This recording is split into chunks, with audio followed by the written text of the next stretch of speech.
나만의 건강이 아닌 우리 모두의 건강을 생각하는 방송. 더 건강한 대한민국을 꿈꾸는 개념 방송.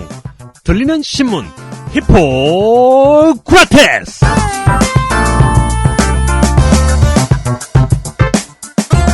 신방과 나온 의료 전문 변호사와 법과 윤리를 공부한 의사 출신 저널리스트가 진행하는 방송 히포크라테스. 저는 박쌤 박재영이고요. 저는 김변 김선욱입니다. 반갑습니다. 반갑습니다. 오늘은 좀 다르게 시작을 해봤습니다. 네. 김변 목소리가 근데 좀 약간 다른데 평소랑? 네, 어제 저 친구 대학교 때 친구 생일 맞아서요. 노래방 가가지고 노래 좀 불렀더니 목이 다 쉬었습니다. 네. 그 남자친구죠? 네, 남자친구 차승우 변호사라고요. 유명하신 분이 있어요. 네. 혹시 여자일까봐 의심받을까봐 지금 실명을 막. 예, 뭐 이거 뭐 명백한 객관적인 근데 사실입니다. 지금 그 나이에 네. 남자친구들이 생일이라고 노래방 가서 노래 부르는 건 좀 너무 없어 보이지 않습니까? 사실은 그 둘이서 그 개를 혔어요. 개 혔어요, 개. 개. 예. 네. 보양한다고, 네. 눈이 침침하다고 그래가지고, 개 혔다가, 요새 꽂히는 노래가 있다. 그래서 한번 불러보고 싶다. 그래서 같이 가서 노래 불렀어요. 그 멍멍이를 먹었다고요? 예. 난 개를 탔다는 줄 알고, 뭘 하려고 개를 탔나? 개고기를 먹는다를 충청도식으로 이코노미컬하게 하면 개 혔다라고 해요. 개 혔다. 그래서 개를 드시고 노래방에 가서 노래를 너무 많이 불러서 목이 쉰. 네. 단둘이 그렇게 노래방 가서 노래를 불렀단 말이죠. 그렇죠. 예. 그냥 일반 노래방이었는지 뭐 조금 특수한 노래방이었는지는 확인하지 않겠습니다. 네. 그냥 일반 노래방, 요새 노래방에 기계도 잘 돼 있고요. 네. 뭐 깨끗하고 그 저희쯤 되면은 사회 지도급 반주를 라이브였죠. 라이브. 기계 반주가 아니라. 그것까지 말씀드리긴 좀 어렵고요. 그렇네. 네. 네. 하여튼 잘했어요. 네, 지금. 네, 목소리가 약간 좀 그래서 우리 애청자 여러분들께 죄송합니다. 네. 듣고 애청자 여러분들. 저희 아버님 이상하게 생각하지 마십시오. 애청자 여러분들하고 같이 노래방을 가야 되는데. 네, 혼자 간 게 잘못이지. 목소리가 그 정도는. 송수연 기자님이 자기 안 될 것 같다고 약간 삐져 있는 듯한 표정. 네. 언제 한번 모시겠습니다. 자, 오늘 시작은 좀 저희가 객소리로 시작을 하고 있습니다만은 오늘도 아주 복잡하고 골치 아픈 이야기들이 아마 진행이 될 것 같습니다. 광고 듣고 와서 진행하겠습니다.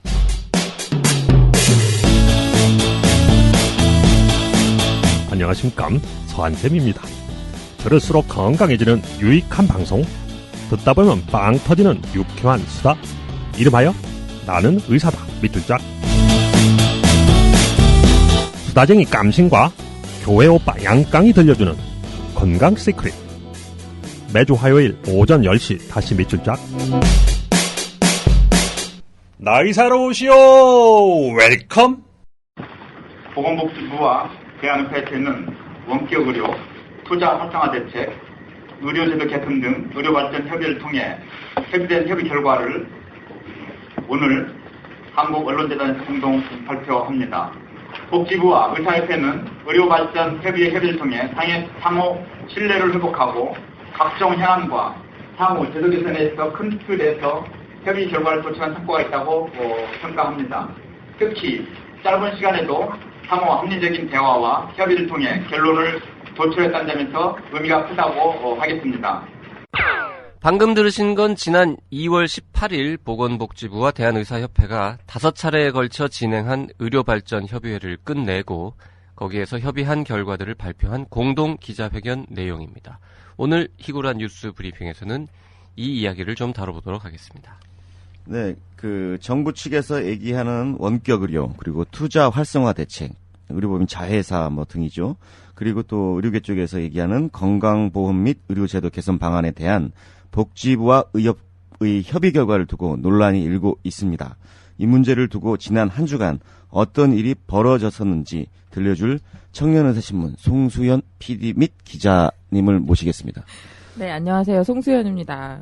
이제는 송수연 기자가 나오겠구나라고 생각하실 것 같아요. 네, 거의 MC 같아. 너무 자주 나와. 네.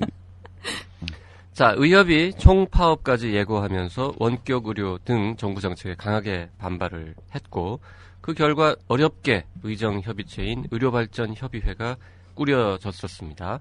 그래서 복지부와 의협이 협상을 쭉 진행을 했는데 뭐 지난번에도 언젠가 말씀드렸습니다마는 회의 시작하자마자 파행을 겪고 뭐 또 굉장히 많은 우여곡절이 있었는데요. 어쨌든 5번에 걸쳐서 회의를 했고 그 결과물이 일단 나왔습니다. 공동 기자회견을 통해서 발표를 했는데 정확하게 일단 발표된 내용이 뭔지부터 좀 설명을 해주시죠. 네, 아까 김 변호사님이 간단히 말씀을 하셨던 쟁점이 크게 3가지잖아요. 원격 의료 제4차 투자 활성화 대책, 그리고 또 의협에서 요구하고 있는 건강보험 및 의료제도 개선, 이 부분인데요. 결론부터 말씀드리면 의사 환자 간 원격 의료를 허용하는 문제는 합의를 딱 했다기보다는 관련 내용이 담긴 의료법 개정안을 국회에 제출하고 국회에서 논의를 이어가기로 했습니다. 또 의료 민영화 논란을 낳기도 했던 투자 활성화 대책에 대해서는 가장 문제가 됐던 게 의료법인 자회사 설립 허용 문제였는데 이로 인해서 의료법인의 자본 유출 등의 편법이 발생하지 않도록 의협과 대한병원협회 등 관련 단체들의 의견을 충분히 수렴하기로 했다. 이 정도에서 협의문이 나왔고요. 그에 의협이 요구한 건강보험 및 의료제도 개선안에 대해서는 별도 협의회를 구성하거나 그 보건의료정책심의위원회, 이건 이미 구성돼 있는 건데 2012년 이후부터 한 번도 회의를 안 가졌다고 하더라고요. 이거를 활성화시켜서 여기서 대책 마련을 하는 등 논의를 이어가기로 했습니다. 좀 있는 것 같은데 약간 어정쩡하네요. 그죠? 복지부와 의협의 공동 기자회견 이후에 의협이 원격 의료에 합의해주고 수가를 양보받았다. 이런 기사들이 나오던데 진짜 주고받은 게 있는 겁니까?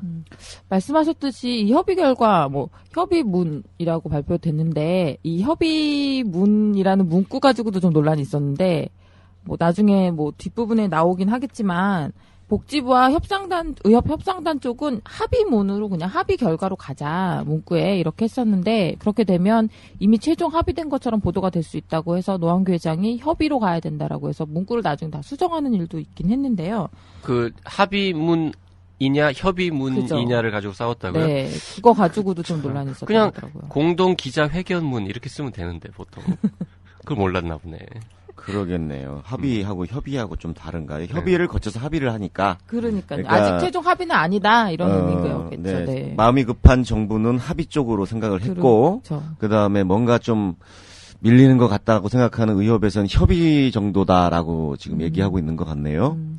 어쨌든 말씀하셨듯이 좀 결과가 딱 말하기는 좀 어정쩡하기도 해서 논란이 되고 있기도 한데 의협이 원격 의료 반대 같은 걸 외치면서 이제 대정부 투쟁을 시작할 때부터 결국은 수가 올려달라는 얘기 아니냐는 시각들이 되게 많았잖아요. 네. 그래서 이번 의료발전협의회에서 도출될 결과를 두고도 의협이 뭘 내주고 뭘 받았을까 이 부분에 집중하기도 했습니다. 네. 근데 이 부분에 대해서는 의료계 내부 시각과 또 외부 시각이 좀 다른데요. 그 외부에서는 결과를 보면 상담 수가를 좀 신설하고 초진찰료를 좀 올려주겠다 이런 얘기가 나왔거든요. 그게 합의문에는 없지만 기자회견 당시에 구두로 복지부 쪽에서 얘기는 한 사안이어서 이런 내용이 들어간 걸 보니 결국 의협이 수가로 보상을 받고 원격으로 내줬구나 이렇게 보는 거고요. 의료계 내부에서는 오히려 얻은 게 없다. 손에 딱 잡히는 것 없이 그냥 약속 어음만 날린 거 아니냐 이렇게 부정적인 시각을 보이는 것도 있습니다. 네. 날짜 안 적혀 있는 약속어음을 받았다 이렇게 그죠. 볼 수도 네. 있겠어요. 보면은 일단 원격 의료는 절대 안 된다고 막 그랬었는데 국회에 가서 논의해보자 이렇게 네. 국회로 넘긴 거고 정부 뜻대로 된 거잖아요. 국회로 넘겼으니까 어찌 일단은. 보면 그렇죠. 그리고 나머지 부분들도 관련 단체 의견을 충분히 수렴하기로 했다. 논의를 이어가겠다. 맨날 하던 얘기니까 좀 강경파라 그럴까요? 의료계 의사들 중에서 이번에 좀 세게 좀 해보자고 했던 분들은 불만을 그렇죠. 가질 수밖에 없을 것 같긴 합니다. 맞습니다. 그래서 근데 이제 재밌는 건 일반 회원들이 불만을 가진 게 아니라 의사협회 회장님께서 불만을 가지고 이게 도대체 뭐냐 이러면서 이제 기자회견을 별도로 열고 하면서 그게 언제였죠? 며칠 전에 아주 그날 대혼란이 벌어졌었는데 네. 특히 이제 그 전문지 기자들은 완전 난리가 났었잖아요. 사방에서 기자회견하고 하면서 자, 그 스토리를 좀 설명을 해주시죠. 네, 이게 의협 노한규 회장이 그 협의 결과에 대해서 부정적인 입장을 밝힌 기자회견은 복지부와 의협 협상단이 공동 기자회견을 열고 협의 결과를 발표한 날 오후입니다. 그러니까 오전 10시에는 의협 협상단과 복지부가 합의 결과를 발표했고요. 네. 오후 2시에는 이 협의 결과에 대해서 노한규 회장이 비판하는 내용의 기자회견을 열었죠. 10시에 정부하고 의협 실무진하고 협의 발표가 됐고 네. 4시간 이후인 2시에 또 회장님이 그렇죠. 반대했다. 근데 네. 10시에 그 발표되는 내용을 회장님이 알았을 거 아니에요, 미리. 설마 그 회장님도 발표 보고 이런 내용이었어? 이러진 않았을 텐데. 네, 그렇긴 하죠. 네. 그 부분은 이게 논란이 계속 커지고 있는 부분이긴 한데 그 부분은 좀 뒤에 얘기를 네. 드리고요. 일단은 노 회장이 어떤 부분에 대해서 문제를 제기했는지를 좀 먼저 아시면 나중에 협의 결과에 대해서 왜 비판을 했는지 그를 둘러싼 논란에 대해 이야기도 좀 편하실 것 같아서 일단은 노 회장이 지난 2월 18일 오후 2시에 의협에서 기자회견을 열어서 협의 결과에 대해서 어떤 입장을 밝혔는지 직접 들어보시고 네. 이야기를 이어가도록 하겠습니다. 정부가 추진하는 원격 진료 허용 정책에 대한 정부와 의사협회 양측의 입장의 차이는 협의 과정에서 조금 더 좁혀지지 않았다. 정부와 의협이 공동으로 입법과 시범 사업을 추진키로 하였다는 일부의 보도는 사실과 다른 명백한 오보다. 투자 활성화 대책에 대한 양측의 입장 역시 조금도 변함이 없으며 일부 언론에서 투자 활성화 대책에 협의가 진전되었다고 보도하는 것은 사실이 아니다. 정부가 발표한 제4차 투자 활성화 대책에 대한 대한의사협회의 절대 반대 입장은 여전히 확고하다. 비정상적인 건강보험 제도를 정상화시키기 위한 다양한 개선 논의에 대한 결과는 매우 실망스러운 결과가 아닐 수 없다. 정부의 구체적이고 확고한 의지 표명이 없는 한 신뢰할 수 없는 불투명한 약속에 불과하다. 의협은 협의문에 오해의 소지가 있는 여러 가지 모호한 표현을 삽입하고 이를 공동기자회견의 형식을 통해서 발표함으로써 마치 의사협회가 정부의 원격진료 허용 정책과 투자 활성화 대책 등 정부의 의료 영유아 정책에 동의하는 것처럼 고의적으로 언론과 국민의 오해를 불러일으킨 정부의 태도에 깊은 유감을 표한다. 진짜네요. 의협이 협상을 해놓고 의협 수장이 이 내용을 반박한다. 좀 이상한데요. 네, 이거 어떻게 해석해야 되는 겁니까? 네, 그러니까 의협 입장은 그건 거죠. 의협이 협상단을 구성을 해서 뭐 정권을 위임해서 복지부와 의료발전협의회를 들어가서 논의를 진행했고 했지만 그 논의 결과를 받아온 게 최종 합의는 아니다. 그러니까 이 논의 결과를 바탕으로 해서 총파업을 실시할지 말지를 회원들에게 물어보고 나서 결정하기로 했기 때문에 이 협의 결과는 최종 합의문이 아니다. 이게 이제 의협 집행부고 의협의 입장이고요. 우선 노 회장이 협상단으로부터 협의 결과를 처음 보고받은 게 의료발전협의회 4차 회의가 열린 2월 10일에 열렸는데 이 이후에 그 1차 협의문을 받아봤다고 합니다. 근데 그 당시에도 협의 내용에 되게 불만을 강하게 표시했다고 해요. 그러니까 2월 11일 날 먼저 봤다는 그 문건이 2월 18일 날 발표된 거랑 같은 거란 얘기죠?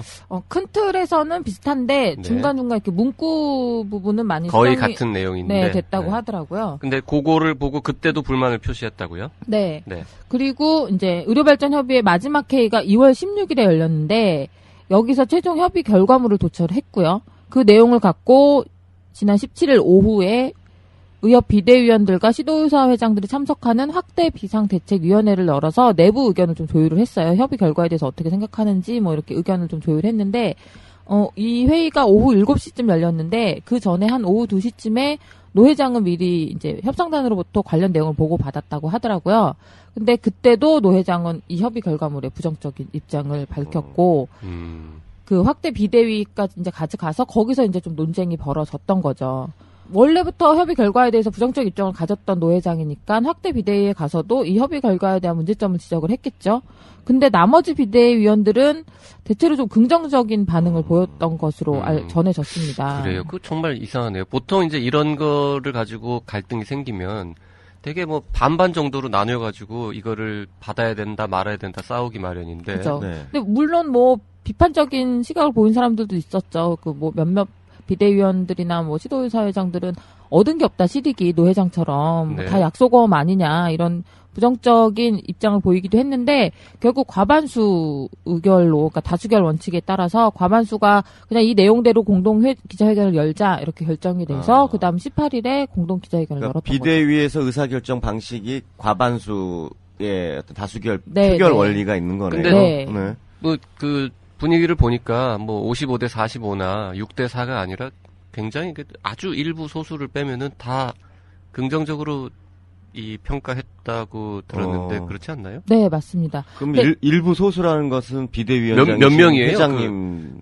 확대 비대위라는 게 몇 명 정도로 구성된 거예요? 시도의사의 전국 시도의사회장들이 하고, 합치면 네. 한 16명 되잖아요. 네네. 근데 그분들이 다 참석한 건 아니고요. 그리고 비대위원은 몇 명이에요? 18명이고요. 그 비대위원 중에 시도의사회장들도 껴있고요. 그럼 그러면 겹치고 하면 그날 회의에 참석한 인원은 한 22명 30명이 채 안 되는. 네, 그러니까 그날 회의에 확대 비대위에는 22명 정도 참석했다고 합니다.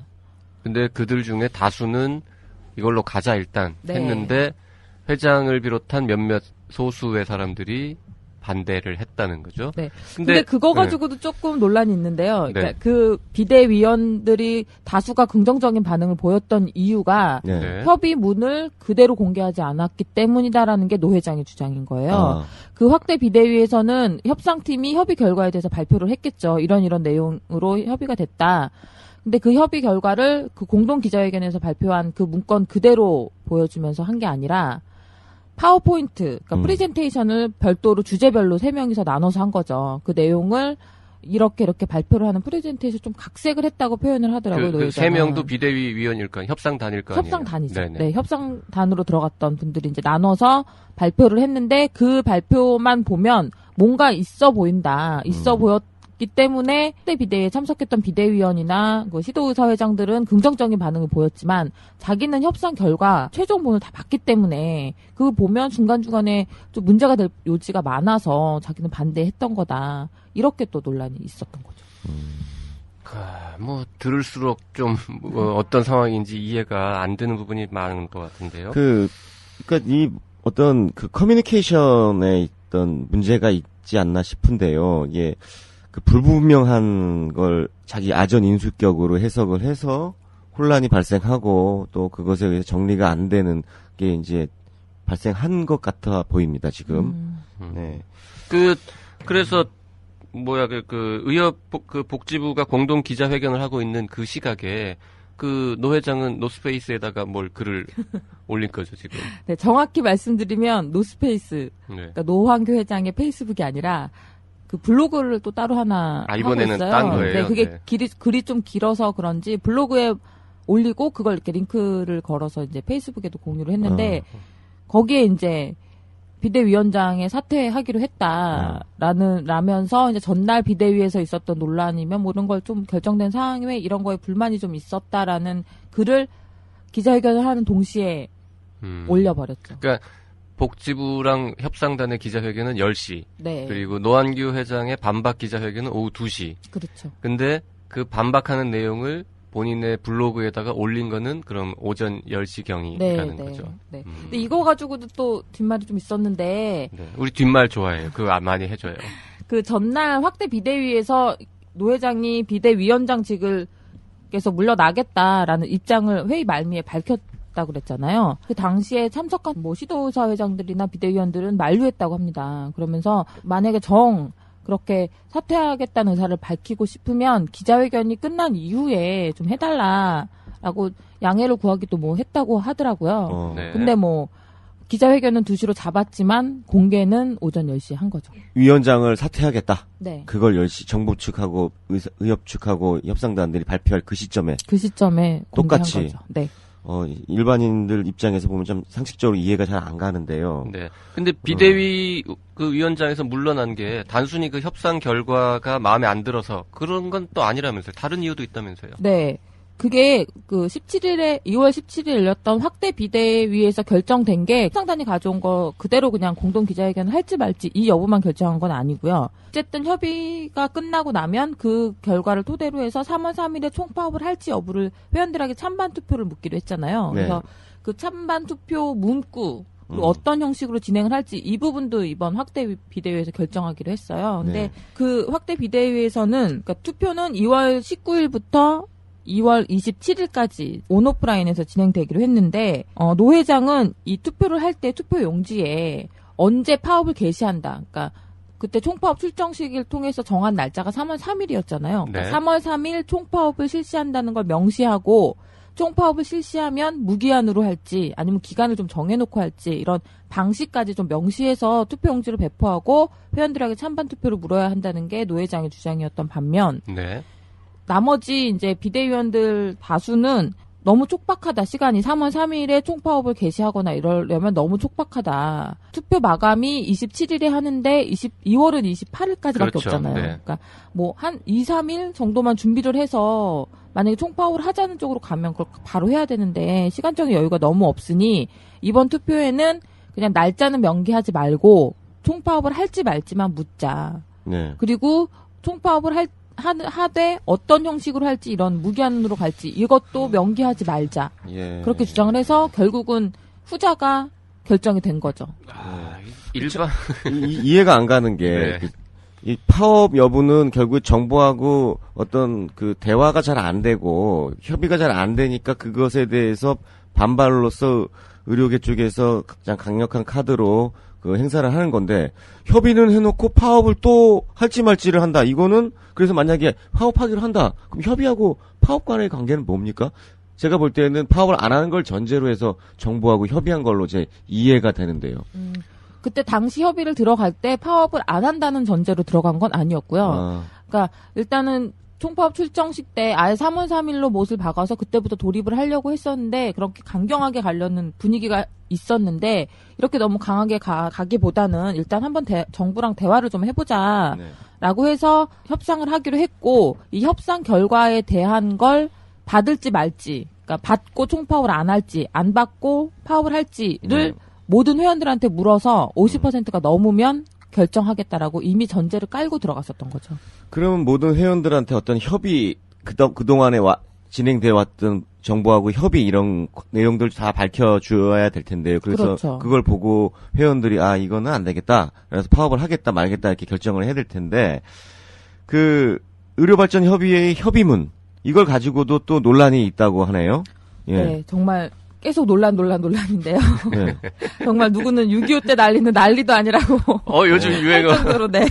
그 드라마 끝났어요. 네. 야, 6.25 때 난리는 난리도 아니었지.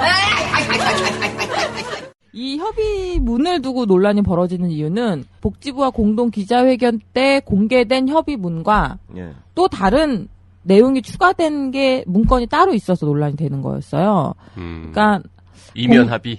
뭐 이면 합의 논란은 있는데 그건 아니다라고 얘기는 하긴 하지만 어쨌든 복지부와 공동 기자회견에서 발표한 건 7페이지짜리 그 문건인데 협의 결과 해서 7페이지짜리 문건으로 발표가 됐는데 그 회원들한테 배포하겠다고 한 그 협상팀에서 마련한 문건은 21페이지짜리였어요. 그래요? 그러니까 뭔가 내용이 추가된 거죠. 글자를 키운 건 아니고? 그 얘기도 해요.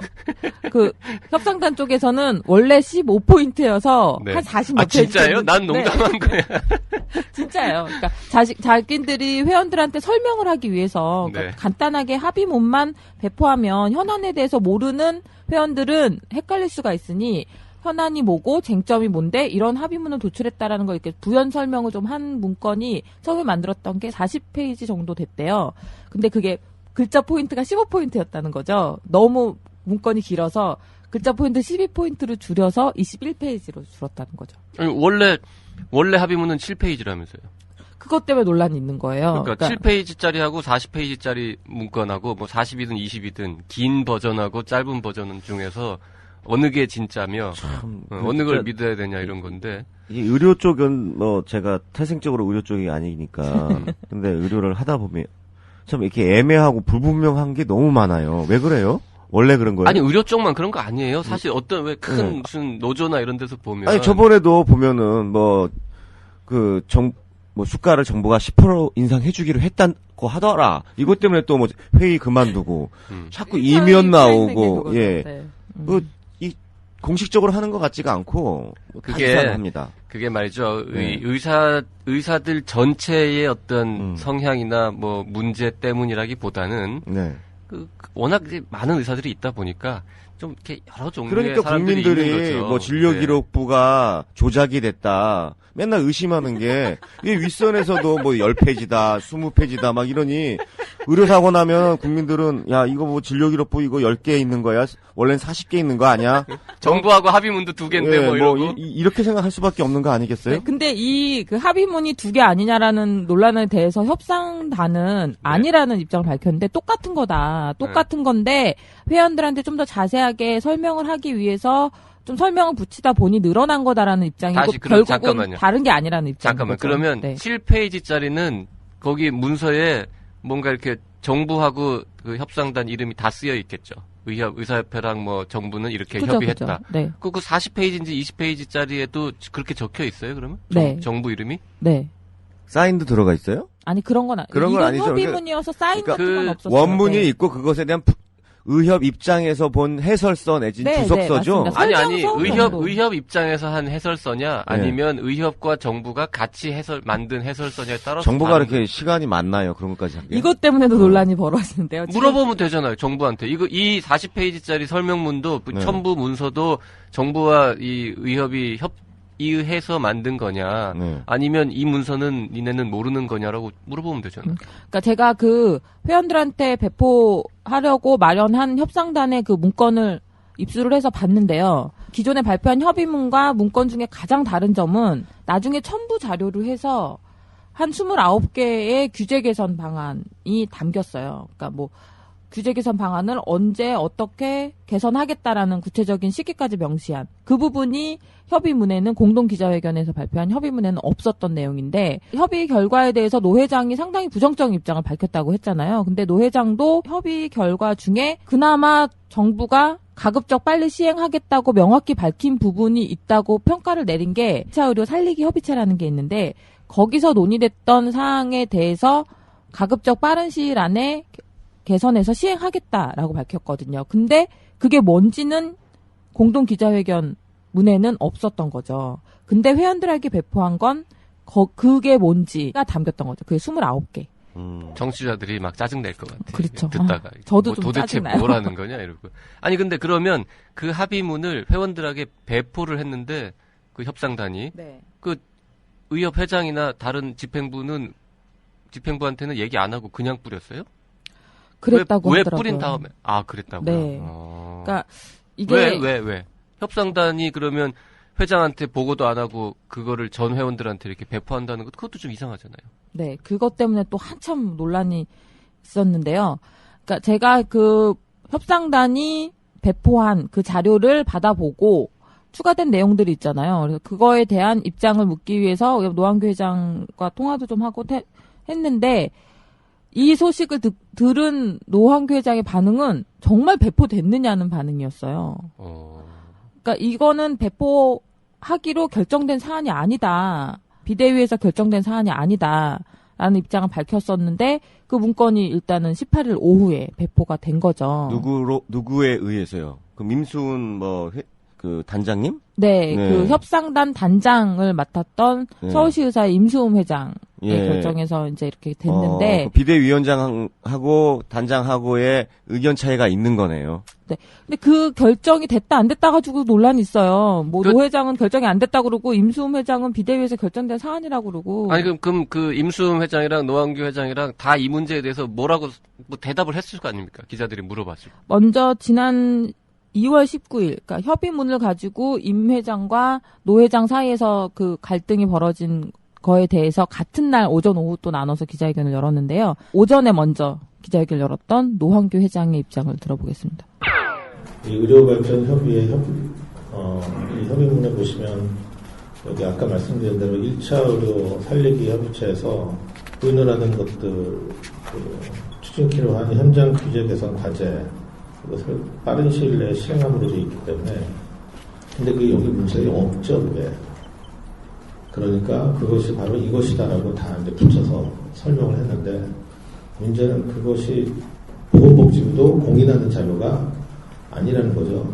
저희가 예전에 논의를 하면서 리스트로 제출한 것이기 때문에 그런 부분에 있어서 그러니까 협상단은 또 협상단의 어떤 이제 그 성심성의껏 노력을 했다. 또 이러한 성과를 거뒀다. 그것이 비록 구두 약속이기는 하지만 그것도 하나의 성과다라고 얘기를 하고 싶었을 테고, 근데 그것은 공식적으로 인정하기는 어렵다고 하는 것이 대의사의 입장입니다. 다음은 협상단장이었던 임수흠 회장의 입장입니다. 같은 날, 그러니까 2월 19일 오후에 서울시 의사회 회관에서 기자회견을 열었습니다. 2월 들어보시죠. 19일이군요. 네, 이건 18일이 아니라. 네. 네. 이거는 저희들이 만든 게 아니고요. 같이 협의해서 그러니까 대회원용 설명 자료도 복지부가 이거 해도 괜찮겠다 해서 만든 거지 저희가 임의대로 복지부하고 얘기 없이 만든 건 아니고요.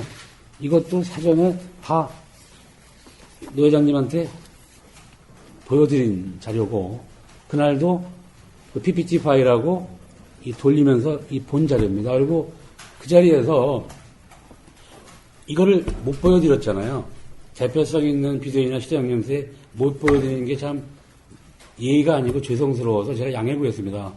오늘은 여러 가지 협상 결과에 대한 여러 가지 문제, 예민한 문제 여러 가지이기 때문에 그때까지는 좀 오픈 안 하기로 약속이니까 좀 못 드립니다. 대신 기자회견 후에는 공개가 해도 되는 거니까 제가 보내드리겠습니다. 그래서 다 그 회의에서 그렇게 하기로 다 얘기가 된 상황이라서 제가 어저께 끝나고 각 시대장님들 비대위원들한테 보내드린 겁니다. 그 비대 확대위에서 다 위원들이 모인 자리, 22명 모인 자리에서 다 합의된 상황입니다. 그래서 그 자리에서 18일이죠. 기자회견 참석해라. 그래서 참석을 한 거고 이 자료는 회원들한테 공개가 되겠다 하고 그래서 저희들이 이제 어저께 아마 정리된 거를 의협에 보내고 그 다음에 참석했던 분들한테는 이걸 보내드린 이런 상황입니다. 그래서 두 분 다 기자회견장에서는 그래도 비교적 점잖게 말씀을 하신 것 같네요. 근데 기자회견 열기 전까지 분위기가 상당히 험악했다는 얘기도 많습니다. 그 노 회장 그리고 이쪽 협상단이 상당히 다 흥분했었다 이런 얘기도 있던데요. 제가 노 회장과 그 18일 협의문이 회원들에게 별도 협의문이 배포된 날 밤에 이제 통화를 했다고 했잖아요. 그때는 상당히 격앙된 분위기였다고 했는데 바로 다음 날 오전 오후에 열린 기자회견에서는 두 분 다 이제 한 톤 다운된 입장을 보였어요. 네. 그 전까지는 사퇴해야 된다라는 그런 분위기가 험악했다고 하더라고요. 정말. 누가 사퇴해야 된다고요? 임수흠 회장이 지금 의협 부회장이거든요. 그러니까 네. 의협 부회장이면서 의협 집행부의 승인을 받지 않은 문건을 회원들에게 배포한 건 말이 안 된다. 임수흠 서울시 의사회장이 의협의 부회장 직책을 사퇴해야 된다라는 의견까지 강하게 갔다는 거죠. 누가 그 말을? 의협 집행부 쪽에서요. 집행부 쪽에서. 네. 상임이사나 네. 그러니까 노환규 회장 네. 측이라고 네, 네. 그냥 네. 뭉뚱그려서 이해하시는 게 편하실 네. 것 같긴 한데. 그런데 아무래도 지금 현 상황에서 대정부 투쟁을 진행하고 있는 상황이긴 하잖아요. 협상을 진행하기도 했지만 이거를 갖고 또 회원들에게 파업을 할지 말지를 물어야 되는 상황에서 집행부끼리 싸우는 네. 회장끼리 싸우는 모습은 좀 안 좋잖아요. 그리고 내부 분열도 있고. 비대위원장을 겸직하고 있던 노환규 회장이 비대위원장은 사퇴해야겠다. 물러났죠? 사퇴하면 네. 그만이니까 네. 사퇴했고 그 다음에 의사협회 회장 자리에 대해서도 재신임을 물을 수 있다. 이런 얘기까지 하셨다고 하고 네. 그 이후에 의협 부회장이면서 서울시 의사회장이면서 이번 협상 단장이었던 임수흠 비대위 부위원장이었죠, 그분이. 네. 그분은 비대위 부위원장을 또 사퇴했다면서요. 네, 사퇴했습니다. 그러니까 비대위는 그러면 해체되는 거예요? 어떻게 되는 거예요? 네. 새로운 위원장이 오나? 노환규 회장이 비대위원장을 사퇴하고 바로 이제 부위원장이었던 임수흠 회장도 부위원장 자리를 사퇴했고요. 네. 그 연이어서 제가 비대위원 18명이라고 말씀드렸잖아요. 18명 중 14명이 사퇴 의사를 밝혔다고 합니다. 그러니까 남은 비대위원은 4명인 거죠. 그래서 결국 2월 19일 오전에 의협 상임이사회가 열렸는데요. 거기서 의협 비대위의 비대위 기능을 정지하겠다라고 밝혔어요. 비대위원이 4명밖에 안 남은 거니까. 그래서 사실상 해체된 거나 마찬가지고요. 그래서 투쟁에 대한 정권은 현재는 의협집행부가 갖고 있는 거고, 향후 새로운 2기 비상대책위원회를 구성하겠다. 이렇게 밝혔습니다. 한 10여 년 전에 의쟁투 시절에 1기, 2기, 3기 하면서 이렇게 멤버들이 막 바뀌던 그런 시절도 생각나고, 전공의 협의회 집행부가 점점 강경한 집행부로 바뀌던 이 시절도 생각나는데, 2기라고 해야 될지 모르겠습니다만, 다음 비대위가 어떤 사람들로 꾸려지느냐를 좀 잘 지켜보면, 향후 전국 전망을 예상하는데 좀 도움이 될 것 같네요. 그런데 그런 말도 이 현 상황에서 비대위원장을 누가 맡으려고 하겠느냐라는 말들도 하죠. 계속 책임을 묻고 비대위가 해산되고 다시 막 이렇게 되고 그럼 이러니까. 다시 하나? 할 사람이 없으니까 회장이 또 하겠다고 그냥. 정부 입장에서는 재밌다고 생각하겠네요. 이럴수록 국민들이 오늘 뉴스 신문 이런 데도 봐도 의료계 네 분 있다 이렇게 나와서 그러니까요. 아니 국민들이 도대체 의료계를 신뢰할 수 있겠냐라는 의견들이 쭉 나오고 있는데 어제 저녁에 저도 의료계 아닌 바깥에 있는 분들이 주로 모이는 무슨 모임에 갔었는데 거기 계신 분들이 저한테 자꾸 물어보더라고요. 아니 의사협회에서는 도대체 뭐라는 거냐?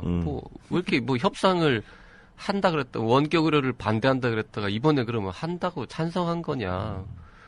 뉴스가 너무 여러 개가 나오는데 무슨 일이 벌어지고 있는 거냐라고 물으시던데 할 말이 없더라고요. 그러게 이 의사협회 집행부들이 어떻게 보면 정치적으로 임기가 단임제잖아요. 그러다 보니까 어떤 협상이라든지 이런 걸 단임제 아니에요. 연임까지 탈 수 있어요. 개선 가능해요. 물론 그렇죠. 근데 여태까지 그렇게 해왔는데. 이 정치적 협상에 대한 그리고 그런 협상을 어떻게 끌고 나가야 되고 이런 부분들에 좀 아마추어적인 것 같다는 생각이 좀 드네요. 네. 그래서 협상을 하겠다라는 얘기가 나왔을 때부터 말씀하셨듯이 의협이 아마추어이기 때문에 지는 게임이다라는 얘기도 나오기도 했었죠.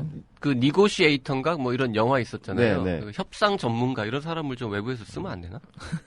그래서 외국의 협회들, 의사협회들이 그게 로비스트 보면 이런 거잖아요. 그렇죠. 예. 합법적인 로비스트. 장기간 계속 정부하고 채널을 맞대고 있으면서 협상 전략을 가지고 그것만 전문적으로 하는 집행부들이 사실은 더 글로벌하죠, 사실은. 그렇죠. 이렇게 자꾸 바뀌는 것보다. 그리고 아까 담임 연임 얘기 나와서 생각났는데 사실 더 이면에는 이번에 지금 이 갈등, 의협 내부의 갈등에 대해서 차기 선거 국면과도 또 관련이 있다. 이런 설도 있습니다. 네. 지금 현재 어쨌든 외형상으로 보면 노환규 회장하고 임수웅 부회장이 가장 좀 갈등의 대척점에 서 있는데 이 두 분이 가장 강력한 유력한 차기 의협회장 후보이기도 하거든요. 네. 이쪽 의료계 내에서는 다 공공연하게 그렇게 알려져 있는 이야기라서 그 두 분이 차기의 어떤 결투를 염두에 두고 뭔가 좀 다른 또 정치적인 판단을 하고 있는 게 아니냐 이런 설도 있습니다. 저는 모르겠습니다. 하여간 그런 얘기는 난리네요, 난리. 네, 아주 난리입니다. 6.25 때 난리는 난리도 아닙니다. 진짜. 그러니까 이걸로 또 시도의사회장들도 막 반발하고 있다면서요. 네. 저는 어제 19일에, 그러니까 19일이 지금 저희 녹음을 20일에 하고 있으니까 19일은 어젠데요. 19일에 오전에 기자회견하고 오후에 기자회견하고 아무튼 한바탕 난리가 벌어서 정말 정신이 없었거든요. 그래서 이 정도 선에서 이제 어쨌든 두 분이 기자회견을 따로따로 하기는 했지만 결국은 서로 의견이 다른 건 아니다라고 이렇게 봉합을 했거든요. 봉합하는 모습이 보였거든요. 그래서 어느 정도 수습이 되나 보다. 이제 총파업 투쟁 관련된 것만 보면 되나 보다라고 했는데 이번에는 19일 밤이죠. 19일 저녁에 대전에 시도의사 회장들이 모였어요. 한 10명 정도. 이분들이 모여서 노환규 회장이 기존 비대위에서 결정한 내용을 존중해야 된다라고 입장을 정리했는데 그게 어떤 내용이냐 하면 비대위가 사실상 해체되고 나서 의협 상임이사회가 19일 오전에 열렸다고 그랬잖아요. 거기서 3월 3일로 예정된 총파업 개시 일자를 3월 10일로 미루고 총파업 찬반 투표 일정도 이틀 미뤄서 2월 21일부터 2월 28일까지 진행하기로 했어요. 그리고 투표 용지에 총파업 개시일, 그러니까 3월 10일에 총파업을 개시하고 방식은 무기한으로 할지 아니면 좀 기한을 둬서 할지 이런 투쟁 총파업 방식도 명시하자 이렇게 결정을 한 거죠. 이게 비대위 17일에 열렸던 확대 비대위 결정을 뒤집은 거거든요. 아까도 전에 말씀드렸듯이 비대위에서는 총파업 개시 일자도 방식도 명시하지 말자라고 결정을 했다 그랬잖아요. 네. 그러니까 이걸 아예 뒤집어 버린 거니까 이제 시도의사회장들이 모여서 그러면 안 된다. 비대위에서 결정한 걸 따라야 된다. 노 회장은 그렇게 얘기를 했고 또 이 협의문 가지고 노 회장과 임수음 회장 비롯해 협상단과 벌어지는 논란에 대해서도 협상단의 손을 들어줬죠. 사실상. 그러니까 협상단이 주장하는 것처럼 추가된 내용이 담긴 걸 회원들한테 배포하는 게 맞다. 그대로 공개하는 게 맞다라는 입장을 보였고요. 시도의사회장들은 임수음 회장 편인 건가요, 그러면? 그건 들으시는 분들이 알아서 판단하시길. 자, 어쨌든 총파업이라는 최악의 사태. 사실 총파업 사태를 정부도 당연히 원하지 않고 의사들도 원하지 않을 겁니다. 원만하게 뭔가 잘 그렇죠. 해결되기를 바라는데 네. 그 최악의 사태를 막아보기 위해서 의협과 복지부가 오랜만에 머리를 맞대고 긴 회의를 했는데 의료계 내부 혼란이 결과적으로는 더 심해지는 그렇게 됐어요. 그래서 노환규 회장은 이 모든 게 복지부의 계략이다. 그래요. 라는 것도 하죠. 흘러가는 공개석상에서 그렇게 말씀하셨어요? 네, 이 부분도 들어보실까요? 기자회견 당시에 얘기를 했고 이 모든 게 복지부의 계략이다 이런 말씀을 하셨다고요? 워딩을 정확히 계략이라고는 얘기는 안 했고요. 네. 그 뉘앙스가 그런 뉘앙스로 나갔죠. 이것도 그러니까, 음모론이네요, 일종의 말하자면. 네, 그렇죠. 복지부가 협의문을 이렇게 오해하게끔 만든 것도 복지부 탓이고 네. 이 모든 합의한 것처럼 지금 여론을 호도하고 있다라는 입장인 우리가 거죠. 알기로 복지부도 그렇게까지 치밀하지 않아요. 노환규 입장에서는 되게 상당히 치밀해. 그래요? 치밀한 것 같은. 치밀함에 대한 기준이 다른가? 되게 허술한 것도 많던데 정부도. 들어봐요? 네, 2월 18일 기자회견 네. 그리고 2월 19일 있었던 노환규 회장의 두 번의 기자회견 내용에서 이런 주장을 노환규 회장이 했습니다. 직접 들어보시죠. 예, 짧게 듣고 가죠. 네. 예. 지금 의료발전협의회 협의 결과 이 협의문이 문서화돼 있음에도 불구하고 아까 제가 말씀드린 대로 이런저런 이제 오해를 불러일으키게 되었는데 이 문서가 그런 오해의 소지가 있도록 만들어졌습니다. 여기에는 빠져 있지만 정부는 아까 제가 말씀드린 대로 이번에 정부와의 협의를 의사협회가 수용하지 않으면 기존의 1차 의료 살리기 협의체를 통해서 논의했던 그 일체 내용들도 전부 다 논의를 중단하겠다라고 일종의 협박 가까운 압박을 했습니다. 협상단에게 매우 부적절한 일입니다. 이 문서를 좀 더 상세하게 살펴보니 진짜 뚜렷하게 협의가 됐다라고 볼 부분은 없더라. 그런데 왜 이렇게 합의가 된 것처럼 보도가 되었는가. 다시 한번 말씀드리지만 보건복지부의 정교한 계획이 아닌가 생각합니다.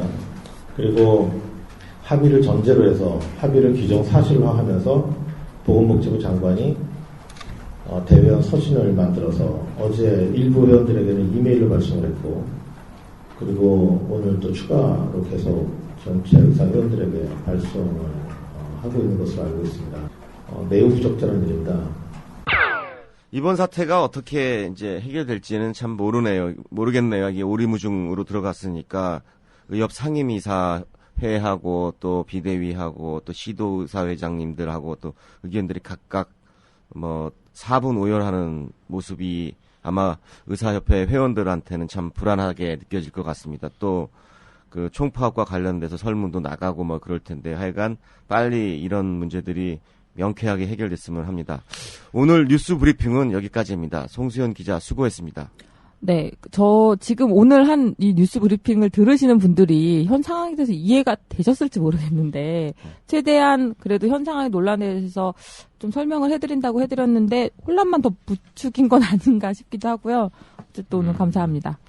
이해는 잘 안 되실 것 같긴 합니다. 근데 결론은 현재 매우 복잡하고 혼란스러운 상황이다. 네 글자로 오리무중이다. 오리무중이다. 맞습니다. 네. 다음 주에 또 기회가 되면 다시 정리해드리도록 하고요. 점심은 오리 먹으러 갈까요? 좋아요. 잠시 쉬었다가 다시 오겠습니다. 의료 민영화, 원격 진료, 고괄수가제 3대 비급여. 대한민국 보건의료에 관한 모든 궁금증이 한 방에 풀린다. 복잡하기 짝이 없는 한국의 의료 현실을 이렇게 선명하고 친절하게 그려낸 책은 없었다. 개념 의료. 왜 병원에만 가면 화가 날까? 교양 시민을 위한 개념 있는 의료 이야기. 더 건강한 대한민국을 위해 우리 모두가 알아야 할 불편한 진실. 정치 사회 분야 베스트셀러 개념 의료. 온라인 오프라인 서점에서 절찬 판매 중. 이슈 내망현 시간을 진행하겠습니다. 의료계에서는 최근 의사로 살기 너무 힘들다는 말이 나오고 있습니다. 그래도 여전히 의사라는 직업은 많은 사람들에게 선망의 대상입니다. 국내에서 의사가 되기 위해서는 두 가지 방법이 있죠. 의대에 진학하거나 아니면 대학을 졸업한 후에 의학전문대학원에 진학하거나. 이게 이제 6년 과정과 8년 과정 두 가지가 있다고 얘기를 합니다. 근데요, 청취자 여러분 그거 알고 계세요? 대한민국에 7년제 의대도 있다는 사실을? 김변 알았어요? 오늘 처음 들었죠? 아니요, 제가 전국, 하여튼간 그런 관련 학장 협의회 고문 변호사로 있는데, 그때. 네, 들었었구나. 예, 고등교육법을 좀 봤더니, 그게 있더라고요. 네. 지금 말씀하시려고 하는 거. 네. 네. 사람이 말이야, 센스가 없어. 몰랐다고 얘기해주면 어디가 덧나나? 자기가 그렇게 똑똑하다고 그렇게. 그러게요. 겸손해지도록 하겠습니다. 몰랐습니다. 예. 그래서 이걸 갖다가 화끈하게 말씀해 주실, 오늘도 고정을 노리시는. 네. 곽성순 기자님 자리했습니다. 네, 안녕하세요. 곽성순 기자입니다. 네, 반갑습니다. 네. 반갑습니다. 일단 대부분의 청취자분들께서 도대체 7년제 의대라니 그게 뭔 소리냐 하실 건데요. 네. 7년제 의대, 이런 말이 왜 나오는 겁니까? 일단 방금 오프닝 먼저 말씀을 좀 해주셔서 국내 의사 양성 체계에 대해서는 다들 잘 알고 계실 거예요. 의대와 의전원이 있는 상황인데요. 그래서 7년제 의대라는 것은 이제 의전원에서 마련한 학석사 통합과정이라는 게 있습니다. 이렇게 학사 3년하고 석사 4년을 합쳐서 학석사 통합과정이라는 게 있는데요.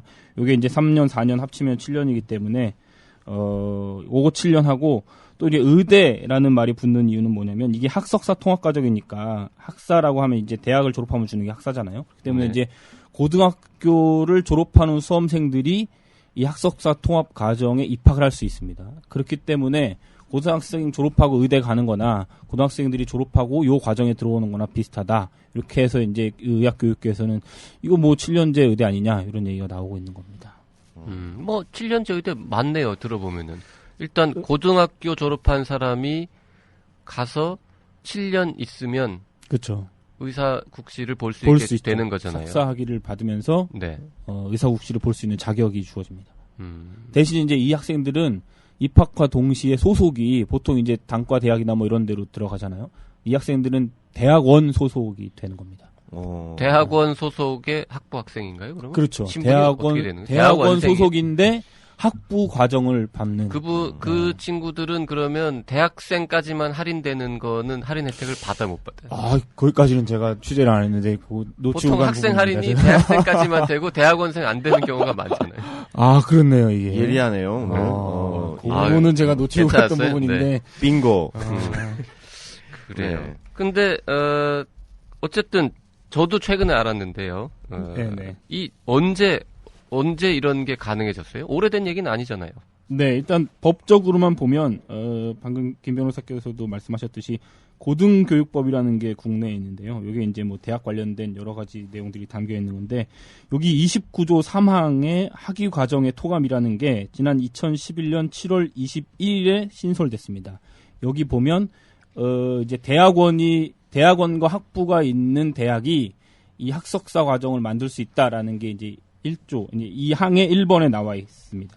이게 이제 이 법안은 정부에서 발의해서 만든 법안입니다. 그러니까 국회의원을 통하지 않고 정부가 이렇게 법을 만들어서 만들 수가 있거든요. 근데 그런 식으로 해서 그러면 이 정부가 이 법을 따로 만든 이유가 있을 텐데요. 제가 국민들이 일반적으로 석박사 통합과정에 대해서 그렇죠. 좀 일반적 어감이 좀 낯이 있잖아요. 네. 그거랑 거의 유사한 제도인 것 같은데 그 부분은 어떤 이유가 있습니까? 네, 이유가 있습니다. 사실 요게 요번에 이제 핵심인데요. 요 24명은 핵심이 될 것 같은데요. 요 문제를 좀 보기 위해서는 의전원의 도입과 사실상의 실패 요 과정을 좀 볼 필요가 있는데 의전원 도입은 사실 좀 오래된 얘기입니다. 옛날에 김영삼 정부 때부터 얘기가 솔솔 나오기 시작해서 김대중 정부 거치고 노무현 정부 때 2005년도에 이제 처음 신입생을 받았죠.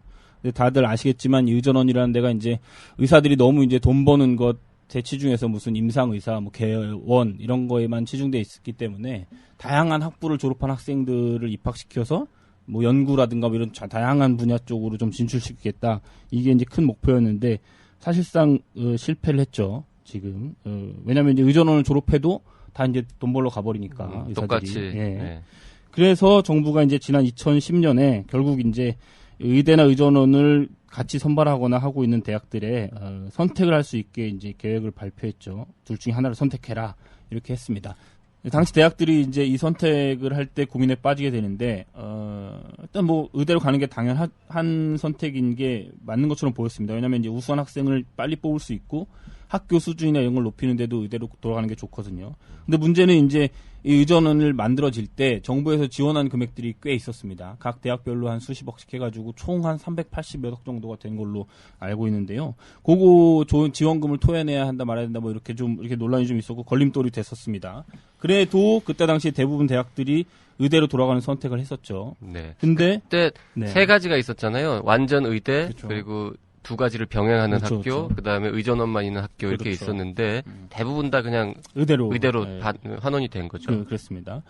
근데 그때 이제 의전원을 남기기로 한 데가 강원대, 제주대, 차의과학대, 건국대, 동국대 이렇게 이제 의전원을 유지하는 거로 결정을 했습니다. 이 과정에서 이제 일종의 거래라고 해야 되나요? 이런 게 있었다고 보여지는데요. 위험해. 거래. 위험한가요, 거래? 네. 일단 얘기해 보세요. 아무튼 뭐 그런 게 있었던 것 같습니다. 근데 그때 이제 방금 설명드린 고등교육법 29조 3항이 만들어지면서 의전원생 중에 총 정원의 50%를 이 학석사 통합과정으로 뽑을 수 있다. 이렇게 이제 결정이 된 거죠. 그러니까 뭐 40명 뽑으면 그 중에 최대 20명까지는 고등학생들을 선발할 수 있다. 이렇게 그때 된 거죠. 그 지금 거래 말씀하셨는데 네. 요 이제 좀 이 뒷얘기인데 네. 이 잘 이해가 안 가는 거죠. 왜 네. 굳이 이 과정을 만들었느냐라고 이제 생각했을 때 네. 아니 진짜 꼭 필요한 제도는 아니거든요. 누가 그렇죠. 봐도 뭐 네. 6년제가 있고 8년제가 있는데 굳이 어정쩡한 7년제를 몇 명을 더 뽑아서 키운다. 네. 굳이 꼭 필요한 제도는 아닌 것 같은데 만든 게 네. 이게 의전원으로 이렇게라도 해가지고 의전원으로 몇 개 대학이라도 좀 남기고 싶은 정부의 의도 때문이 아니겠느냐. 그럴 수도 있고요. 그럴 수도 네. 있는데 이게 근데 그렇다고 보기에는 이 5개가 결정이 난 후에 이거를 이제 결정할 때 의전원으로 돌아갈 때 결정할 때 의전원으로 돌아가면 이걸 할 수 있게 해주겠다 뭐 이런 게 있었거든요.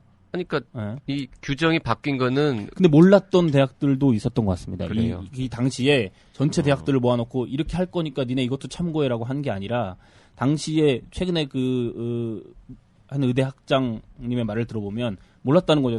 당시 상황에 당신은 이런 학습 통합 과정이 도입되는 것 자체를 몰라서 결정할 때 도움이 안 됐다는 얘기를 하시는 분도 있어서 전부 다의 공지된 상황은 아닌 것 같습니다. 근데 이제 이걸 준 이유는 이렇게 이제 5개가 남았잖아요. 근데 이들한테 조금이라도 경쟁력을 주기 위한 거죠.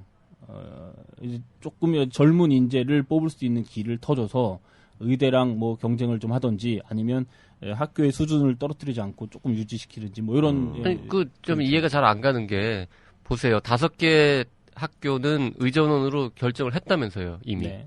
근데 그 다음에 정부가 교육부에서는 왜 그렇게 그 5개 학교를 위해서 굳이 아마도 이런 배려를 하냔 말이죠. 그러면. 이게 이제 의전원과 의대 사이 갈등을 하다가 의전원이 갈 가능성이 있는 학교들이 있을 거 아니에요. 그 학교들에만 딜을 한 게 아닌가 싶은 생각이 들죠. 이렇게 좀 근데 이제 이거에 대해서 자꾸 의혹에 좀 이 눈길을 보내는 이유는 네네. 의전원 당시 그런 얘기도 있었어요. 모든 대학이 다 의전원을 포기하고 다시 학부로 그렇죠. 환원한다. 네. 그렇게 되면 교육부가 뭔가 야심차게 진행했던 이 의학교육제도의 개편이 완전 실패로 끝나는 걸로 이렇게 되기 때문에 모양이 좀 우스워진다. 그래서 다만 몇 개라도 의전원 체제로 좀 남아줬으면 좋겠다라는 그게 이제 교육부의 소망이다. 그래서 이제 5개 학교만 남아준 거에 대해서 뭐 그 전에 남으면 뭘 잘해드리겠다라든지 아니면 남아줘서 고맙다라는 식으로 선물을 준 거 아니냐 이런 얘기가 있는 거죠. 들었습니다. 제주대의 의전원 장님 요번에 이제 취재 과정에서 인터뷰를 했었는데요. 그분이 그런 얘기를 하셨었어요. 이게 이제 의전원으로 돌아갈 때 교육부에서 내걸은 조건 중에 하나였다라고 말씀을 하시긴 하셨죠. 아니 근데 그 지금 의학 교육에 굉장히 중요한 일을 많이 하시는 직책을 갖고 계신 분들도 이 사실을 몰랐다는 분들이 꽤 많아요. 어떻게 그럴 수가 있죠? 김변은 그때 그 무슨 어디에 고문 변호사라서 들었다? 전국 의과대학 및 의전원 학장협의회. 거기서 한번 논의가 됐던 것 같아요. 근데 그 협의회에 일하시던 분 중에도 몰랐다는 분들이 있더라니까. 그래서 언제부터 이 학생을 지금 선발을 하게 된 거예요? 지금 그래서? 네, 학생 선발은 2013년도에 처음 했었고요. 2013년도 도에 입학하는 학생들. 그럼 지금 이제 1학년 마치고 2학년으로 올라가는 거네요. 네. 그리고 그 몇몇 학교에서 5개 의전원 중에서 제주대하고 동국대 두 군데만 일단 시작을 했습니다. 그럼 이제 이 친구들은 다른 의과대학 다른 가령 자기 같은 반에 있는 친구가 가령 뭐 연세대 의대를 가면 그 친구는 이제 6년 후에는 별다른 일 없으면 면허를 따는데 이 친구 이제 1년 더 해야 되네요. 그렇죠. 근데 그러니까 이런 거구나. 그러니까 6년제를 가는 게 제일 좋아. 고등학교 졸업자 입장에서는. 근데 의전원을 만약에 그러니까 6년제를 못 가서 뭐 무슨 이유에서든지 못 가서 다른 일반 학부를 가서 의전원을 노린다. 한 번 더 해야 되는 거죠. 하면은 의전원에 붙을지 말지를 모르는 거죠. 4년 후에 될지 안 될지 모르는 건데 보장이 안 되는 거죠. 7년제에 붙은 사람들은 3년만 기다리면 의전원에 간다는 게 보장이 된 거잖아요. 되는 겁니다. 굉장히 큰 차이인 거죠. 1년 짧고 보장도 되어 있고. 예과를 3년 하는 거 아니야? 그래서 7년제 의대 얘기가 나오는 거죠. 굉장히 좋겠는데 원래 다들 들으시는 분들 많이 아시겠지만 의과대학에서 예과하고 본과는 삶의 질이 엄청나게 다르거든요. 그래요? 그럼 도대체 예과 때는 뭐 하는 거예요? 예과 때는 교양 과목 위주로. 그럼 왜 예과를 둬요? 그냥 4년으로 하지? 4년 만에 다 못 배울 만큼 너무 이게 배울 게 많아가지고요. 교양만 한다면서요? 아니, 교양 말고 딴 것도 해요. 기초, 전공 과목 중에서 이게 진짜 의학 과목을 하기 앞서서 좀 해야 되는 것들이 있걸랑요. 그런 거 합니다. 화학, 생물학 뭐 이런 거. 대부분 연애만 하는 것 같은데. 유기화학. 아니에요. 연애도 하는데. 본과는 뭐 연애 안 하나 어디? 바쁜 와중에도 연애는 다 합니다만은. 연애들은 하죠. 연애는 다 하죠. 네. 어쨌든 7년제 간 사람들은 근데 이게 또 7년제 의대라고 불리는 이유가 또 있는데 이 전형 방법도 대학에서 그냥 알아서 결정을 할 수가 있어요. 이게 대학원생을 뽑는 거지만 사실상 전형 방법으로 마음대로 할 수 있는데 제주대 같은 경우는 그래서 대학 입시할 때 이제 가나다라 군이 있잖아요. 대학 입시할 때 거기에 이번에 제주대는 나군하고 다군에서 선발을 했어요. 실제로 대학처럼 다른 대학들하고 경쟁을 한 거죠.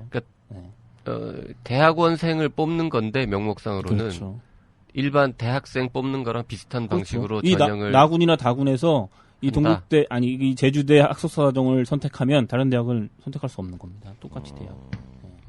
그렇게 선발을 하기도 했습니다. 등록금은 그러면 학부생에 준해서 내요? 아니면 대학원생에 준해서 내요? 대학원생이 더 많이 내잖아. 그렇죠. 등록금.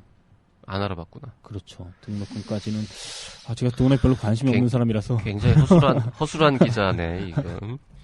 그 등록금 문제는 그러면 다음에 저희가 알아보기로 하고 한 번 더 제가 AS를 해드리는 걸로. 네. 그 이제 문제는 그 3년 동안 도대체 어떤 교육이 얼마나 잘 이루어지느냐 이 얘기를 안 할 수 없을 것 같아요. 이게 사실은 핵심인 거죠. 이 의학교육계에서도 이 과정을 우려 섞인 시선으로 보는 게 우리도 모르게 했다 뭐 이런 거는 사실상 이유가 안 되는 거고요. 법적으로 다 되는 거니까. 근데 문제는 아까 방금도 말씀이 나왔지만 이 학사 3년 과정을 어떻게 할 것이냐 이게 이제 핵심인 거예요. 그래서 5개 의전원 중에서도 2개 의전원만 결정한 것이 그 내부 사정을 좀 들어보니까 이 학사 3년 교육에 좀 부담을 느끼는 의전원들도 있더라고요. 이걸 어떻게 해야 될지 잘 모른다는 거예요. 근데 지금 이 학사 3년을 하고 있는 동국대나 제주대도 사실상 아직 체계가 잡혀있진 않아요. 지금 이제 2학년 올라가는 아니, 이미 학생들이 학생들을 뽑았는데 그렇죠, 뽑았죠. 체계가 안 잡혀져 있으면 어떻게 그리고 이제 커리큘럼도 나오긴 나왔는데 얘기를 들어보면 3년째 과정에 대해서는 아직도 논의 중이라는 거예요. 그래서 그거 좀 이상하다. 이번 연도까지 8월까지 계속 손을 좀 보다가 결정을 최종적으로 하고 내년도에 시행한다 뭐 이런 얘기를 하셨거든요. 아니 상식적으로 대학인데 그 대학원인데 그렇죠. 네. 3년 동안 뭘 하고 그 다음에 4년 동안 뭘 한다라는 게 계획이 있는 상태에서 계획은 학생이 거죠. 입학을 해야지. 학생 1학년 1년치 계획 받아놓고 1학년 받고 그 다음 해에 또 2학년 과정 준비하고 이제 내년에 또 3학년 올라가기 직전에 3학년 과정 이게 말이 안 되잖아요. 계획은 있습니다. 3학년 가격도 시간표는 나와 있는데 계획은 있어요. 계속 이제 다듬는다는 거죠. 우리나라의 광풍이 불고 있는 선행학습 하면 되겠네. 선행학습. 근데 또 어젠가 선행학습 못하게 돼 있는데 큰일 났네. 대학은 또 상관없나? 대학도 포함되는 건지는 잘 모르겠습니다. 예. 그러면 네. 지금 저기 제주대학교는 네, 그렇죠. 요거 캠퍼스가 하나니까 맞습니다. 네. 그냥 거기 있을 것 같은데 네. 동국대는 그렇죠. 어디 있어요 그 학생들? 이게 이제 특정 대학을 자꾸 지칭해서 조금 그렇긴 한데 뭐 어때? 두 동국대 개밖에 같은 없는데. 경우는 네. 캠퍼스가 2개예요. 경주하고 이제 서울 캠퍼스 장충동에 있는데요. 이 학생들이 이제 웃긴 게 학생들 처음에 뽑잖아요. 네. 근데 1학년, 2학년, 3학년을 하는데 이게 보통 교육가족이 1학년은 이제 교양이 많고 네. 2학년은 교양의 임상이 조금 플러스되는 거고 3학년이 되면 이제 본격적으로 이제 의전원 가서 해야 되는 공부를 해야 되는 뭐 이런 식의 체계예요. 그래서 이 친구들은 분명히 의전원 소속이에요. 동국대 의전원 소속이고 동국대 의전원은 경주 캠퍼스에 있는 겁니다. 의전원은 의대도 그렇죠, 경주 캠퍼스에 있습니다. 병원도 거기 있고. 근데 이 친구들은 의전원 소속인데 입학을 하면 1학년 수업을 어디서 받냐면 서울 캠퍼스 장충동에서 받습니다. 경주는 안 가요. 그리고 2학년이 되면 장충동하고 그리고 일산에 있는 동국대 의료원이 있어요.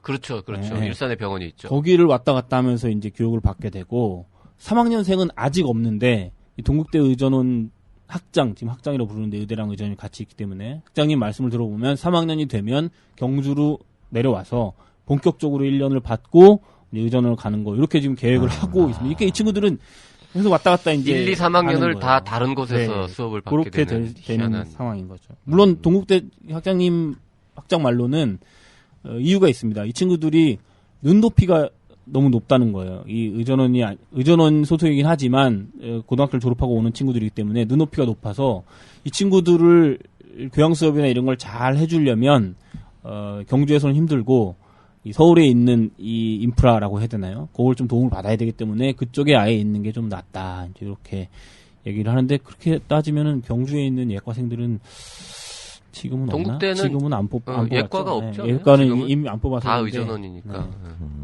옛날에 뽑았을 텐데. 옛날에는 그 친구들도 경주에서 다 예과를 했었을 텐데. 그러게. 옛날에 하셨던 분들은 눈높이가 좀 낮았나 보죠. 그렇죠. 눈높이가 좀 낮으신 분들이. 예. 거기 경주에 눈 많이 내려가지고, 네. 그 눈하고 다르잖아, 지금. 네. 잠깐만, 갑자기 궁금해졌는데요. 네네. 학석사 통합과정이라는 게 아까 처음에 네네. 대학원을 둔 학교에서는 이거를 둘 수 있다 이렇게 이제 학부가 있어야죠. 학부가. 그러니까 대학원과 학부가 있으면 만들 수 있다라고 했는데 의전원 말고 다른 데도 할 수 있는 겁니다. 아니 다른 과도 할 수 있는데 케이스가 있어요? 지금 서울대 치의전원이라고 해야 되나요? 치전원이라고 하죠. 거기서 지금 준비하고 있다고. 준비하고 있다고. 네. 거의 하는 걸로 확정된 걸로 알고 있어요. 다른 과예요. 그러니까 의료계 쪽 말고 일반 다른 전공 분야에서도 있냐고요. 왜 여쭤보냐면 석박사 통합과정은 다 아시잖아요. 네. 석박사 통합과정은 석사 따로 박사 따로 하는 것보다 기간이 짧다는 데 장점이 있는 겁니다. 네. 이 학점을 훨씬 많이 들어가지고 1년에 2개를 압축해서 더 타이트하게 해가지고 빨리 끝낸다는 장점이 있는데 학석사 통합과정 이거는 1년이 더 느네요? 오히려 1년이 느는 거 아니에요. 네. 지금 석사를 봐봐요. 일반 대학에서 의대는 물론 이제 4+4니까 그런데 그렇죠.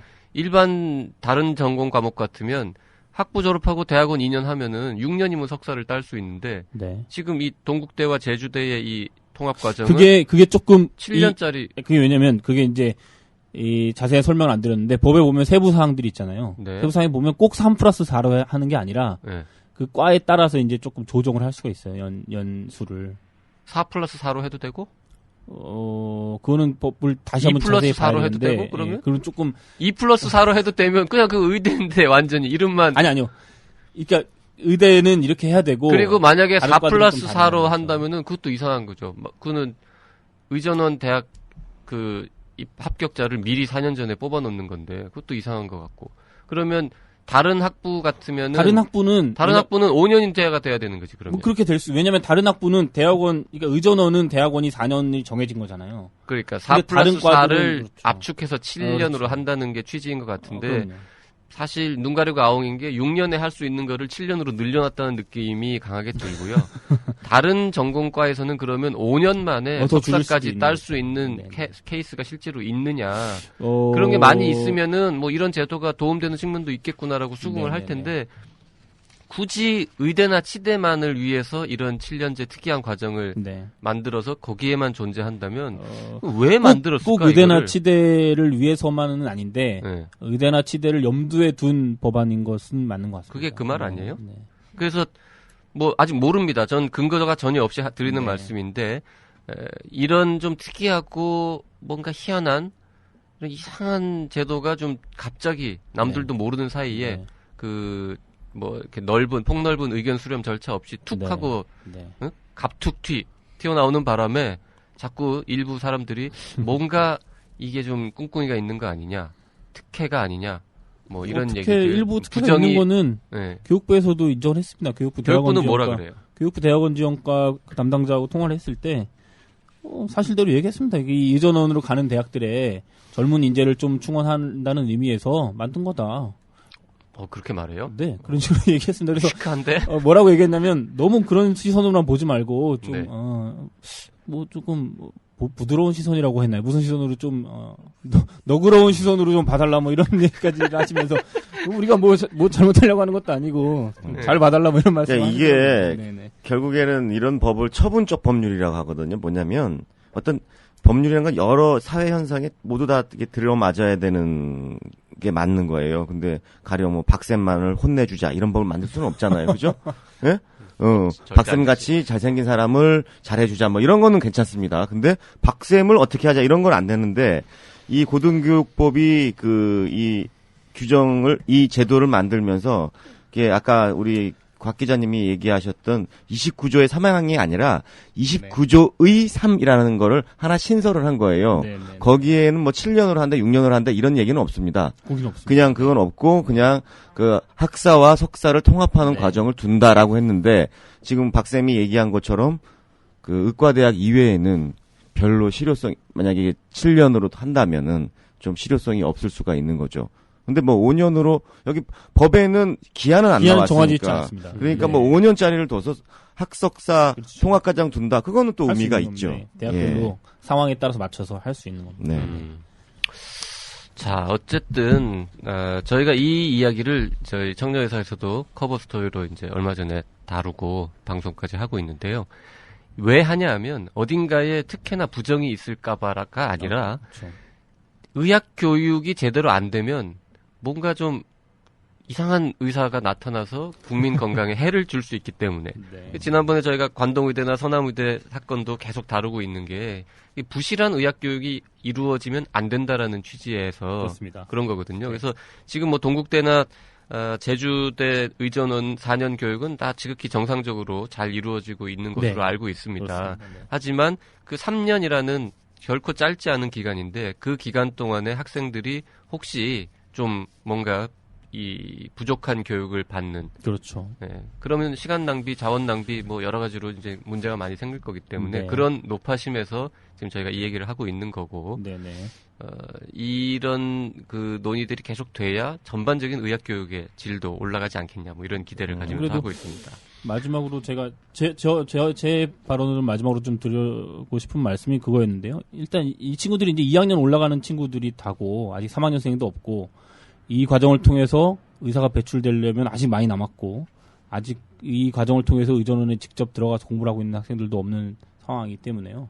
어떻게 뭐 이게 잘 된 거다 못 된 거다 이렇게 판단을 하기는 아직은 좀 힘들 것 같습니다. 근데 이제 이런 우려가 있다는 것을 알면 이걸 도입한 의전원들도 좀 더 노력을 하고 좀 더 내실 있는 교육을 하지 않을까 싶은 생각이 들고 판단은 실제로 이 과정을 통해서 의사들이 나왔을 때 그들이 어떤 선택을 하는지에 따라서 바뀔 수도 있다고 봅니다. 네. 깔끔하게 마무리되는 느낌은 아니에요. 의학교육 전문가들은 다 시큰둥하더라고요. 이게 그렇죠. 뭐 하는 짓인지 모르겠다. 왜 필요한 건지도 잘 모르겠고 뭐 이게 단순히 그냥 의전원을 유지해 준 거에 대해서 고맙다고 교육부가 그냥 선물 하나 준 거 그렇죠. 아니냐 뭐 네. 이런 이제 식으로 폄하하시는 분들도 있던데 네. 뭐 하여튼 그런 이 부정적인 의견이 안 나오기 위해서라도 3년 동안 알차게 그렇습니다. 교육 과정을 잘 꾸려야 될 것 같습니다. 네, 뭐 지금 곽 기자님이 말씀하신 거를 반박할 수 있는 만한 어떤 다른 이유가 잘 보여지지가 않네요. 그렇기 때문에 뭔가 제도적 문제점은 있고 그것에 따라서 학생들이 좀 고생을 하겠다. 좀 관심을 가지고 제도 개선이 좀 필요하겠다는 생각이 듭니다. 지금까지 곽선숭 기자와 함께 7년제 의대의 미스터리에 대해서 알아봤습니다. 곽 기자 고맙습니다. 네, 감사합니다. 가장 빠르고 가장 정확하게 의료계의 최신 뉴스와 실시간 접속을 원한다면 바로 여기 앱으로 만나는 청년 의사. 깨알같은 의학 상식, 보건의료계 이슈에 대한 거침없는 해부. 팟캐스트 나는 의사다를 모바일로 만나볼 수 있는 참 좋은 기회. 아이폰, 아이패드, 안드로이드 구분 없이 두루두루 설치가 가능한 청년의사 앱. 지금 바로 설치하세요. 히포크라테스 마칠 시간입니다. 이제 와서 말씀드리지만 오늘 정말 정신없게 지나갔습니다. 워낙 이 의사협회가 급박하게 돌아가다 보니까 이것저것 막 준비하느라고요. 거의 네. 대본이 방송 직전에 왔습니다. 자, 살다 보면 그럴 수도 있고 어제 김연아 경기 보시다가 조금 놓쳤다고 하는 얘기도 있는데 네. 뭐 그럴 수 있습니다. 네, 뭐 예. 딴 일도 아니고 김연아 때문에 그랬으니까요. 뭐 네. 우리가 용서해 드리도록 하여간 하겠습니다. 그 김연아 선수 옷 너무 예쁘고요. 하여튼간 네. 사랑합니다. 네, 저도요. 네. 이제 정말 인사드려야겠습니다. 히구라에 대한 청취 소감은 청년의사 홈페이지나 페이스북에 있는 청년의사 라디오 계정, 그리고 팟빵이나 아이튠즈 등에 댓글을 남겨주시면 되겠습니다. 이메일로 주셔도 되는데요. radio@doc.co.kr입니다. 그리고 1666-1895로 문자 주셔도 됩니다. 네, 지금까지 PD 송수연 기자, 작가 김은현 기자였습니다. 그럼 들리는 신문 히포크라테스 2014년 2월 21일 방송 모두 마치겠습니다. 감사합니다. 감사합니다.